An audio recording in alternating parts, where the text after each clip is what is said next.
जय हिंद दोस्तों, welcome in our YouTube channel Shaurya CAPF SE.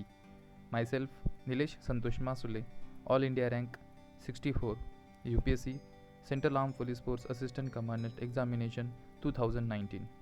Friends, in this video we are going to discuss about the marking schemes of the UPSC CAPF SE Paper 2.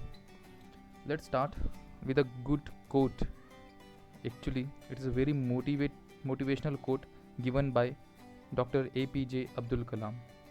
Know where you are going. The great thing in the world is not knowing where we stand, but it is the knowing in what direction we are moving. सो दोस्तों, शुरू करते हैं आज का हमारा discussion. इस discussion में हम कोशिश करेंगे कि जो हम ऐसे लिखते हैं आर्गूमेंट, रिपोर्ट या प्रेसी, तो वो उनके लिए मार्किंग स्कीम कैसे हो सकती है. देखो, यहाँ पे मैंने कोशिश करी है मेरे एक्सपीरियंस और जो हमारे साथी हैं उनके एक्सपीरियंस के थ्रू कि प्रोबेबल मार्किंग कैसे हो सकती है. तो जो हमने टेस्ट सीरीज शुरू की है, तो उस टेस्ट में मैं नंबर्स जो देता हूँ, तो वो नंबर्स किस बेसिस पे देता हूँ, यहाँ मैं वो चीज़ डिस्कस करने जा रहा हूँ. और यूपीएससी भी हमें नंबर्स देती है, तो वो प्रोबेबली कौन से ऐसे फैक्टर्स हैं उनको देख के यूपीएससी नंबर्स दे सकती है. तो in this video we are going to discuss the marking scheme. तो ये वीडियो आप अंत तक देखो अगर आपको जानना है कि यूपीएससी पेपर 2 में ज़्यादा से ज़्यादा, इन माय ओपिनियन, 100+ नंबर्स कैसे ले सकते हैं. अगर ये मार्किंग स्कीम अगर हम अच्छे से फॉलो करेंगे तो it will definitely help us to get 100+ score in paper 2. Let's start. Starting with the essay, as we know, the essay is asked for 20 marks. 4 essays we have to write for 80 marks.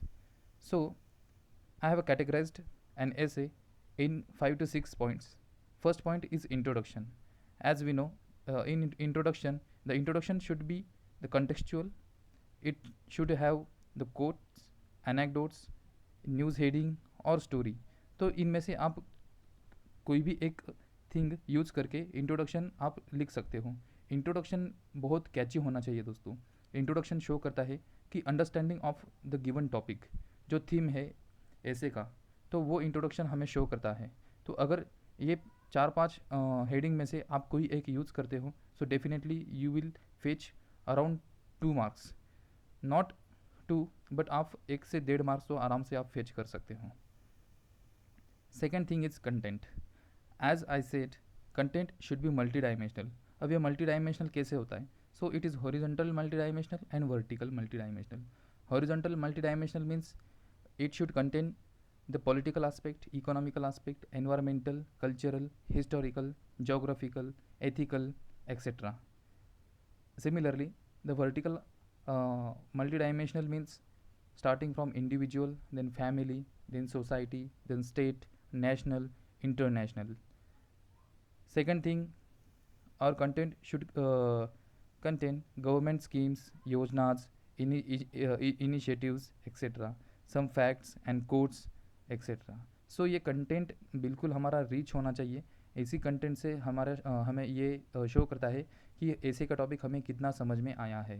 तो ये content अगर हम अच्छा लिखते हैं, so definitely we can fetch more than 50% marks, that is 5 to 6 marks. तो ये total 8 marks के लिए है. तो 8 मार्क्स अगर हम पूरा अच्छे से लिख सकते तो हमें डेफिनेटली 5 से 6 मार्क्स तो मिनिमम मिलेंगे ही मिलेंगे. Next thing, conclusion. As I always said that conclusion should be balanced in nature. कभी कभी कंक्लूजन मैंने पेपर चेक करते हुए आर्गूमेंट राइटिंग में स्पेसिफिकली देखता हूँ कि वो वन डायरेक्शनल होता है. बिल्कुल, मतलब एक विचारधारा है, तो एक विचारधारा है, कंक्लूजन नहीं होना चाहिए. हमारा कंक्लूजन बैलेंस्ड होना चाहिए, वो फ्यूचरिस्टिक होना चाहिए. It should be positive in nature and it should be optimistic and visionary. अब ये ऑप्टिमिस्टिक एंड विजनरी क्या होता है दोस्तों? तो जो हम कंटेंट कंक्लूजन करते हैं, तो कंक्लूजन में जैसे गवर्नमेंट का सपना है कि doubling the farmers income by 2022, new India by 2022. तो ये जो विजनरी है, ये विजन हमारे कंक्लूजन में दिखना चाहिए कि नहीं, सच में Indian government is striving to achieve its vision, its dream. तो ये हमारे कंक्लूजन में दिखना चाहिए. So you can fetch 2 marks easily. Structure and representation. So दोस्तों, ऐसे में हम देखते हैं कि स्ट्रक्चर बहुत बहुत इंपॉर्टेंट है. अगर कोई ऐसे का टॉपिक आपको बिल्कुल ब्लैंक है, you do not have any idea about that topic, if you know the structure of an essay, so you can easily generate your content from the structure. So structure बहुत important. तो structure में क्या होता है, यही कि introduction, उसके बाद बॉडी पार्ट। तो बॉडी पार्ट के 4 पैराग्राफ्स करने हैं।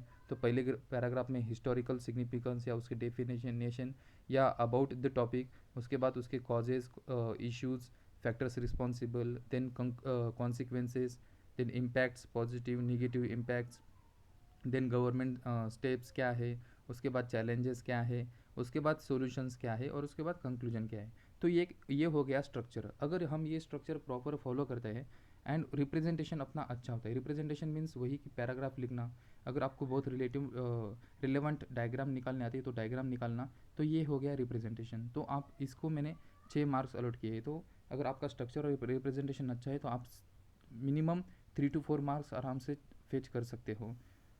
और नेक्स्ट बात है ग्रामर एंड स्पेलिंग्स की। सो दोस्तों, ये इंग्लिश का पेपर है तो डेफिनेटली ग्रामर एंड स्पेलिंग ये बहुत मैटर करता है।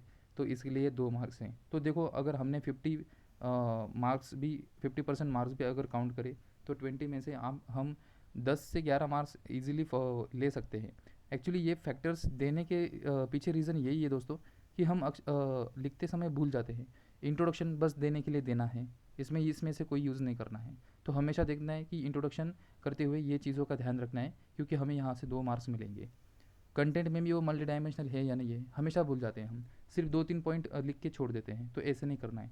गवर्नमेंट स्कीम जरूर लिखना है, फैक्ट्स लिखने हैं, कोट्स लिखने हैं। अब फैक्ट्स में मैं कहूँगा कि आपको करंट अफेयर के फैक्ट्स नहीं पता है तो आप कॉन्स्टिट्यूशन ले आओ।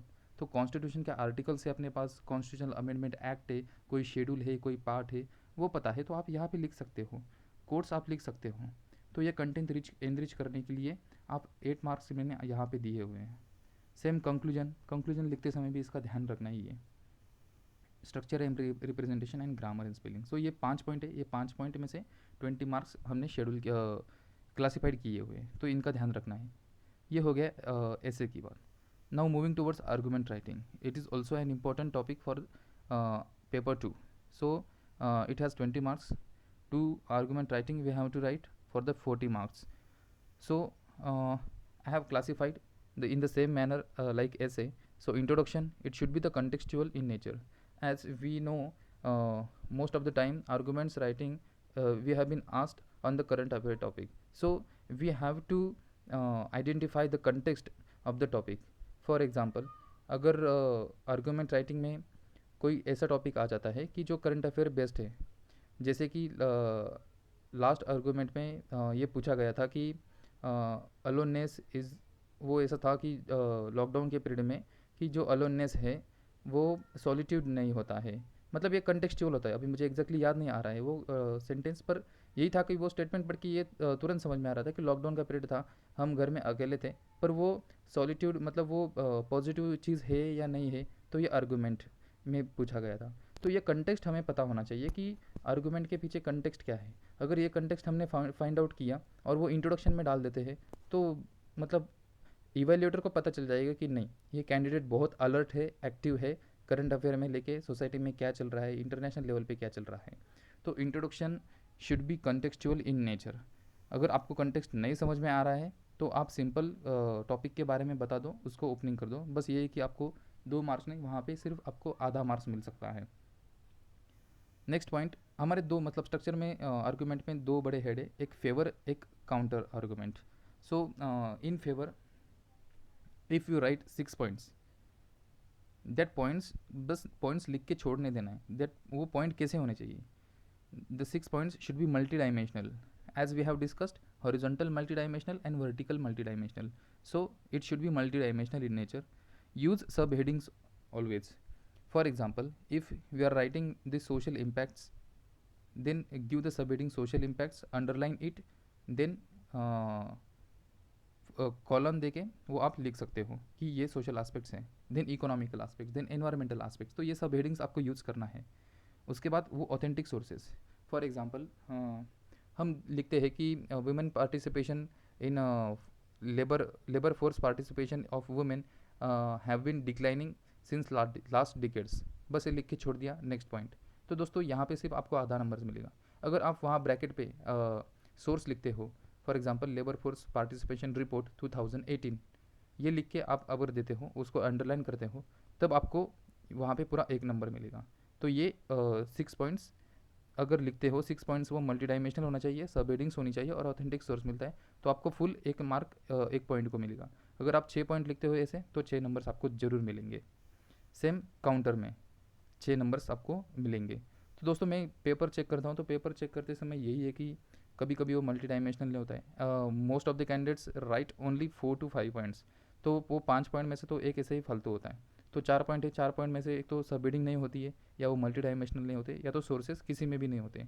तो इसलिए आपको फेवर में सिर्फ 2 या 3 मार्क्स मिलते हैं, काउंटर में आपको 2 या 3 मार्क्स मिलते हैं। इंट्रोडक्शन कंटेक्चुअल नहीं होता है तो उसके लिए सिर्फ आधा या 1 मार्क। और कंक्लूजन, कंक्लूजन बैलेंस्ड होना चाहिए, ऑथेंटिक होना चाहिए, फ्यूचरिस्टिक एंड पॉजिटिव होना चाहिए। क्या होता है ना दोस्तों, आर्गूमेंट में कंक्लूजन देना बहुत इंपॉर्टेंट है। Many of the candidates forget to give conclusion. तो होता क्या है, कभी कभी आपका वो पेजेस भर जाते हैं, फिर इसलिए आप कंक्लूजन छोड़ देते हो। नहीं, आर्गूमेंट काउंटर आर्गूमेंट मतलब हम दोनों बाजुएं दे रहे हैं, तो we have to give the conclusion, और वो भी बिल्कुल स्ट्रॉन्ग और सॉलिड कंक्लूजन होना चाहिए। बैलेंस, जैसे मैंने बोला, ऑथेंटिक वो होना चाहिए। फॉर एग्जांपल ऑथेंटिक आप ये देख सकते हो कि कोई लॉ कमीशन की रिपोर्ट है, तो उसमें आप दे सकते हो। जैसे साइमल्टेनियस इलेक्शन की बात आती है, तो लॉ कमीशन ने बताया है कि simultaneous election should be adopted in our election system, तो ये चीज़ आप बता सकते हो। वो फ्यूचरिस्टिक और पॉजिटिव जैसे ऐसे में बताया वो है। तो दोस्तों यही है कि जैसे मैं बता रहा था कि यहाँ पे पॉइंट्स आप बिल्कुल कम लिखते हो, तो यहाँ से सिर्फ आप 2-3 मार्क लेते हो, काउंटर में 2-3 मार्क्स, इंट्रोडक्शन में हाफ या आधा 1 मार्क, इसमें कंक्लूजन में हाफ 1 मार्क। तो आप मतलब जहाँ 20 मार्क्स में आपको 10 से 11 मार्क्स मिल सकते हैं, वहाँ आप सिर्फ 6 या 7 या मैक्स 8 नंबर लेते हो। तो नंबर्स आपको बढ़ाने हैं, तो इन पॉइंट्स को आपको ध्यान में रखना ही रखना है। Same structure and representation and grammar and spelling, ये भी इंपॉर्टेंट है, 2-2 मार्क्स के लिए इसको है। So moving towards next point, report writing. As we know, the report writing is asked for 10 marks. We have to write 2 reports for the 20 marks. So the report writing is classified under the subheadings: the first introduction, the factual opening of topic 1 topic, it gives 1 marks. So what is the factual opening of topic?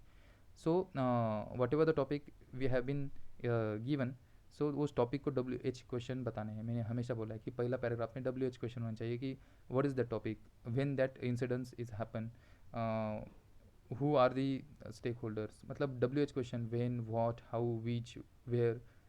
तो ये WH question वो पहले paragraph में 3 से 4 lines हमें लिखनी है। तो अगर आप आपका इंट्रोडक्शन ऐसे देते हो तो आपको 1 नंबर ज़रूर मिलेगा। कंटेंट, कंटेंट कैसे होना चाहिए, जैसे कि रिपोर्ट में हमेशा मैं कहता हूँ कि वो बिल्कुल ऑब्जेक्टिव होना चाहिए। It should be an objective, not a subjective. What is subjective? Subjective consider contents और ओपिनियन और आर्गूमेंट्स। नो, हमें आर्गूमेंट देने हैं, वो हमने आर्गूमेंट राइटिंग में दे दिया है। हमें सब्जेक्टिविटी देनी है, वो हमने ऐसे में दे दिया है। पर रिपोर्ट में क्या करना है, वो ऑब्जेक्टिव होना चाहिए। ऑब्जेक्टिव कैसे होना चाहिए? वो जो इंसिडेंस हुआ है तो सेम वही हमें यहाँ पे बताना है, तो वो ऑब्जेक्टिव होना चाहिए। फैक्चुअल होना चाहिए, it should contain the facts of the incidents. तो वो क्या है, जैसे कि मैंने क्वेश्चन पूछा था मिशन कर्मयोगी का, तो मिशन कर्मयोगी में फैक्ट्स क्या क्या आएंगे, तो बजट एलोकेशन उसमें आएगा, लाइक 510 करोड़ अराउंड वो उसके लिए दिए हुए हैं। ये 5 साल के लिए है, फ्रॉम 2020 टू 2025। तो ये हो गए फैक्ट्स। तो ऐसे फैक्ट्स उसमें आने चाहिए। ये लॉजिकल भी होना चाहिए ना, तो ऑथेंटिक होना चाहिए। तो ऑथेंटिक ऐसे होगा कि जैसे मैंने बताया कि सपोज इतने इतने अमाउंट यहाँ पे अलोकेट किए as per the ministry of home affair या ministry of health and family welfare, तो ऐसे हम यहाँ दे सकते हैं। सेम स्ट्रक्चर एंड रिप्रेजेंटेशन के लिए 3 मार्क्स हैं। तो दोस्तों स्ट्रक्चर मीन्स यही कि ओपनिंग पैराग्राफ वो लिखना है, उसके बाद 2 पैराग्राफ ऐसे करने हैं कि फर्स्ट पैराग्राफ में, बॉडी में फर्स्ट पैराग्राफ में जैसे मैंने बताया है कि उसमें कॉजेज़ आएंगे या इश्यूज आएंगे या factors responsible for that topic, जो इंसिडेंट्स है वो आएंगे। उसके बाद कॉन्सिक्वेंसेस क्या थे, पॉजिटिव निगेटिव इम्पैक्ट्स क्या रहे हैं उसके, वो चीज़ है। एंड रिप्रेजेंटेशन, आपकी अच्छी हैंड राइटिंग, आपने कीवर्ड्स अंडरलाइन किए हैं या नहीं किए हैं, तो उसके लिए 3 मार्क्स है। ग्रामर एंड स्पेलिंग उसके लिए 1 मार्क है। तो दोस्तों यहाँ से आप देख सकते हो ये 5 इंट्रोडक्शन का 1 6, ये 3 9 और 1 10। तो इसमें से अगर आपको 50% लेना है तो आप इंट्रोडक्शन अच्छा लिखो। कंटेंट में कम ज़्यादा हो सकता है, यहाँ से आप 2 से 3 नंबर्स ले सकते हो। सपोज 3 नंबर भी लिए आपने, यहाँ से 3 इंट्रोडक्शन का 1 4, स्ट्रक्चर के 1 5 और ग्रामर स्पेलिंग का 1 6, तो मिनिमम 6 मार्क्स मीन 60% मार्क्स आप ले सकते हो। The next most important topic is प्रेसी writing. दोस्तों ये 15 मार्क दिखने के लिए बहुत है, बहुत, क्योंकि यहाँ पे हमें लिखना है बिल्कुल छोटा सा as compare to essay, as compare to your argument writing. तो इसका इम्पोर्टेंस बहुत है। और मैंने देखा है कि दोस्त जो भी कैंडिडेट्स हैं अपने टेलीग्राम ग्रुप में मुझे भेजते हैं, तो लगभग आई थिंक एक कैंडिडेट ने मुझे 10 ऐसे या आर्गूमेंट भेजे हैं, उसके बाद रिपोर्ट भेजी है, पर अभी तक किसी ने ही मुझे प्रेसी भेजी नहीं है। तो यही हम मार खा जाते हैं। और प्रेसी में देख रहा हूँ कि किसी ने भी मोर देन 40 या 45% लिए नहीं। मैं आई थिंक टॉपर सिर्फ 7.5 नंबर्स का है, मतलब 50%, बस एक ही है टॉपर, वो भी सेटिस्फाइड नहीं था। तो इसमें क्या करना है हमें, एक तो कंटेंट एंड रिप्रेजेंटेशन। वो कंटेंट जो है वो अपने ओन लैंग्वेज में होना चाहिए। For example whenever we read that passage, so we have to comprehend the first, then we have to make a summary of it in the form of draft, then we have to write in our own language। तो ये हमें दिखाना है कि अपनी language में दिखाना है, ये कंटेंट एंड रिप्रेजेंटेशन होगा। तो इसके लिए 8 मार्क्स है भैया, बहुत नंबर्स हैं। और मेन प्रेसी इसी के ऊपर निर्भर है, आप खुद की लैंग्वेज में कितना लिखते हो। Rules followed. अब ये दोस्तों रूल्स बहुत इंपॉर्टेंट है, क्योंकि सब प्रेसी हमें गिवन जो आंसर जो शीट है बॉक्सेस वाली, तो उसमें ही हमें लिखना है। तो मैं देखता हूँ कि कैंडिडेट्स वो बॉक्स के बाहर वर्ड जा रहा है, या आधा वर्ड ब्लॉक फर्स्ट बॉक्स में, दूसरा वर्ड दूसरे बॉक्स में लिख रहे हैं। ऐसा नहीं करना है दोस्तों। इसके प्रॉपर रूल्स हैं, वो आप एक बार देख लो, मैंने वीडियो बनाया हुआ है प्रेसी राइटिंग पे, वो एक बार देख लो कि कैसे लिखना है। तो ये चीज़ आप अवॉइड करो। अगर आपने बिल्कुल अच्छे से लिखा है तो आपको यहाँ पे 1 नंबर मिलेगा ही मिलेगा। और यहाँ पे थर्ड पॉइंट है ऑब्जेक्टिविटी, ब्रीविटी, फ्लो एंड स्ट्रक्चर। तो ऑब्जेक्टिविटी मतलब यही कि यहाँ हमारे लैंग्वेज अपनी होनी चाहिए बस, पर कंटेंट जो है वो बिल्कुल पैसेज में जो दिया हुआ है वही होना चाहिए। वहाँ अगर महात्मा गांधी जी दिए है तो महात्मा गांधी जी ही लिखने हैं वहाँ पे, डॉक्टर बी आर अम्बेडकर हम नहीं लिख सकते। तो यही चीज़ है, brevity, flow and structure 3 numbers, grammar and spellings 2 numbers and word limit 1 number. तो दोस्तों वर्ड लिमिट का सपोज अगर आपको 300 वर्ड्स का पैसेज है तो आप उसको 90 टू 110, मतलब 100 प्लस माइनस 10 आपको आप उससे लिख सकते हो, ये टॉलरेंस चल जाता है। पर अगर आप बिल्कुल 70 या 80 वर्ड्स में या 120 130 वर्ड्स में लिखते हो तो ये आपका हाथ का 1 नंबर चला जाएगा। तो अगर वर्ड लिमिट आप फॉलो करते हो तो 1 नंबर, ग्रामर स्पेलिंग अच्छे से लिखते हो ये 2 नंबर, मतलब 3 नंबर्स हो गए। ऑब्जेक्टिविटी, ब्रेविटी, चलो यहाँ से सिर्फ आप 2 नंबर लेते हो तो 2 1 3 3 4 5, रूल्स अगर फॉलो किए तो ये 6, और सपोज आपने यहाँ से 4 नंबर्स भी लिए 50%, तो आप 10 मार्क्स ले सकते हो out of 15 marks. It is 100% possible दोस्तों। Next thing comprehension. अब कॉम्प्रहेंशन के बारे में इतना बताने की ज़रूरत नहीं है, पर यह है कि एक क्वेश्चन 5 नंबर का है तो definitely we have to consider the classification of 5 numbers. तो अगर राइटिंग हम अपनी लैंग्वेज में करते हैं, if you write the answer in our own language then we will fetch 1 marks. For example अगर क्वेश्चन पूछता है तो अक्सर कैंडिडेट्स करते क्या है, सेम वहाँ से कॉपी पेस्ट करते, जैसे पैसेज में लिया और सेम के सेम सेंटेंसेस वहाँ लिख दिए। नहीं दोस्तों, मतलब ना ही उसमें कंटिन्यूटी है, ना ही आप कनेक्टिंग वर्ड्स यूज़ कर रहे हो, ऐसा नहीं। बिल्कुल कनेक्टिंग वर्ड्स यूज़ करो, खुद की लैंग्वेज में लिखो, बस कंटेंट जो है वो पैसेज का होना चाहिए, उसके लिए 2 मार्क्स हैं। तो writing in own language 1 marks, content from passage itself 2 marks, structure and representation 1 marks. तो प्रॉपर स्ट्रक्चर भी होना चाहिए दोस्तों। अगर बड़ा क्वेश्चन है तो उसमें वही कॉजेज कॉन्सिक्वेंसेस हो या कुछ भी हो, तो प्रॉपर स्ट्रक्चर और रिप्रेजेंटेशन भी अच्छा लिखो, मतलब गिचमिट बिल्कुल करनी नहीं, हमें प्रॉपर स्ट्रक्चर करना है। और ग्रामर एंड स्पेलिंग उसके लिए 1 मार्क्स। तो ये चीज़ हम फॉलो करते हो तो 5 में से आपको 2 से 3 नंबर्स आराम से मिल जाएंगे। तो यही है दोस्तों, it's all about the marking scheme of paper 2। मैं सबसे रिक्वेस्ट करता हूँ कि प्लीज़ ये कोई ऑथेंटिक यूपीएससी की मार्किंग स्कीम नहीं है, ये कहीं यूपीएससी की वेबसाइट पे दिया नहीं है, ये हमारा रिकमेंडेड कैंडिडेट्स का एक्सपीरियंस के बेसिस पे जो हमने प्रैक्टिस की है, तो ये डिस्कस करके ये हमने मार्किंग स्कीम डिज़ाइन की है। तो प्लीज़ आप इसको बस खुद की इम्प्रूवमेंट करने के लिए ही फॉलो करो, ना ही इसको 100% ब्लाइंडली आप इसको फॉलो करो। ये मेरी सबसे रिक्वेस्ट है। Second thing, we have started the dedicated test series for paper 2 and on the basis of the demands of the aspirants. जो शौर्य CAPF AC जो हमारा टेलीग्राम ग्रुप है, उसमें मैं मेरे खुद के आंसर्स हो या खुद का मटेरियल नोट्स हो, वो वहाँ पे मैं अपलोड करता हूँ। जो कैंडिडेट्स मुझे आंसर भेजते हैं तो मैं उनका फ्री ऑफ कॉस्ट इवेल्यूएशन करता हूँ, चाहे वो ऐसे रिपोर्ट हो या आर्गूमेंट हो या प्रेसी हो। तो मैं जैसे मुझे टाइम मिलता है मैं उनको इवेल्यूएशन करके प्रॉपर सजेशन देके वो ग्रुप में मैं अपलोड करता हूँ, ताकि सारे कैंडिडेट्स उसको देख सकें। नेक्स्ट थिंग, ग्रुप में यही जो वीडियोस मैं अपलोड करता हूँ उसके भी लिंक्स दिए जाते हैं, या दूसरे कई ग्रुप में हैं, ग्रुप में मुझे इंपॉर्टेंट जो मटेरियल लगता है वो मैं ग्रुप में शेयर करते जाता हूँ। और प्लस मोटिवेशनल जो थिंग्स हैं, जो मेरी पर्सनल एक्सपीरियंस है, जो चीज़ें मुझे मोटिवेट करती थी, वो भी मैं शेयर करते जाता हूँ। तो talking about paper 2 test series, so we have conducted first test on 10th of May, second test we have conducted on 20th of May। So ऐसे ही टोटल 8 टेस्ट है 10-10 दिन के गैप से। तो 8 टेस्ट फुल लेंथ टेस्ट होंगे, तो उसका प्रॉपर इवेल्यूएशन होगा, वो पेपर डिज़ाइन होगा रिकमेंडेड कैंडिडेट्स के ही थ्रू, और वो इवेल्यूएशन होगा वो भी रिकमेंडेड कैंडिडेट्स के ही थ्रू। आप एनरोल कर सकते हो टेस्ट सीरीज़ के लिए। मुझे पर्सनली नंबर मैंने डिस्क्रिप्शन बॉक्स में दे दिया है, 7249060414। इसके ऊपर आप मुझे टेलीग्राम कर सकते हो, जो डिटेल्स है वो मुझे आप भेज सकते हो।